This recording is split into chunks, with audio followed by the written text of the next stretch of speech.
লোকেরা বলে আর কি, শুনি অনেকে লোকেরা বলে যে আগেই তো ভালো ছিলাম, আগের চাঁদার পরিমাণ কম ছিল, এখন বেড়ে গেছে। তাইলে আপনি বুঝতে পারছেন যে কি চলে। তার মানে যেসব দুর্নীতি, ঘুষ, তারপর মানে দখল, চাঁদাবাজি, এগুলা ঠিক আগের মতোই না, শুধু আগের থেকে আরও বেশি চলতেছে আর কি, বেশি চলতেছে। তো এখন আমরা যেটা বলতে চাচ্ছি, যে যেটা আপনারা বললেন যে আমরা কি করবো, আর এটা খুব ভেরি $1,000,000 কোশ্চেন। আর দুটা উদাহরণ আমরা দিতে চাচ্ছি। আমাদের ছেলেরা ঢাকা বিশ্ববিদ্যালয়ে জিতছে, আপনারা দেখছেন। এই জিতার সময় ওরা যখন ইলেকশন রেজাল্ট হয়, তখন শিবিরের কেন্দ্রীয় সভাপতির নেতৃত্বে ওই মসজিদে যাইয়ে তারা তাহাজ্জুদের নামাজ পড়ে আল্লাহর কাছে কান্নাকাটি করছে। এবং এই ভিপিজিএস যারা দ্বিতীয় দিনের থেকেই তারা ঢাকা ইউনিভার্সিটির বিভিন্ন কিছু উন্নয়নের জন্য তারা ময়দানে নেমে গেছে, একদিনও তারা অপেক্ষা করে নাই।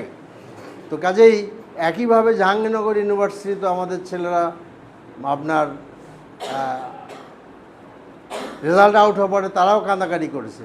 আপনি জিজ্ঞেস করতে পারেন কান্দাকাটি করছে কেন? দুইটা কারণে কান্দাকাটি করছে। একটা হলো এই ঢাকা ইউনিভার্সিটিতে, এই জাহাঙ্গীরনগর ইউনিভার্সিটিতে আমাদের শিবিরের বহু ভাইদের জীবন গেছে আর কি, হাত গেছে, পা গেছে। এই জন্য সেই সব কথা তাদের মনে হয়েছে, সেই জায়গায় আল্লাহ তাআলা আমাদেরকে বিজয় দিল, এই জন্য তারা কান্দাকাটি করেছে। আর একটা কান্দাকাটি করছে যে কোনো মুসলমান উপর দায়িত্ব যদি কখনো আসে, তার আনন্দ প্রকাশ করার কোনো সুযোগ নাই, বরঞ্চ তার দায়িত্বের বোঝা তাকে স্মরণ করায় দিবে যে তোমার উপরে গুরুদায়িত্ব আসতেছে, কাজে সেইটা গ্রহণ করার জন্য তুমি প্রস্তুত হও। সেই জন্য আল্লাহর ভয়তে তার মনের মধ্যে কান্দা আসতে পারে।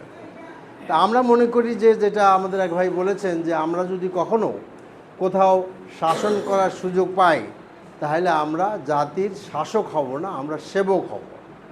আমাদের আমির ইতিমধ্যে বলেছেন যে জামাত ইসলামের এমপিরা সরকারি মানে যে ট্যাক্সবিহীন গাড়ি, এই গাড়ি আমরা গ্রহণ করব না, এবং আমরা সরকারি কোনো প্লট গ্রহণ করব না। আমাদের এমপি খাতে যে সমস্ত টাকা বরাদ্দ আসবে, এই টাকা যে খাতে খরচ হয়েছে, এগুলো আমরা পাবলিক করে দেব। পাবলিক মনে করে দেওয়া অর্থ বলে প্রকাশ করে দেব, ধরেন পত্রিকা দিয়ে দেব, যাতে করে আমাদের তেজগাঁ 12 আসনের লোকেরা জানতে পারে যে এই অমুক জায়গায় এত টাকা খরচ মানে বরাদ্দ হয়েছিল, কি কি খাতে এটা ব্যয় হয়েছিল।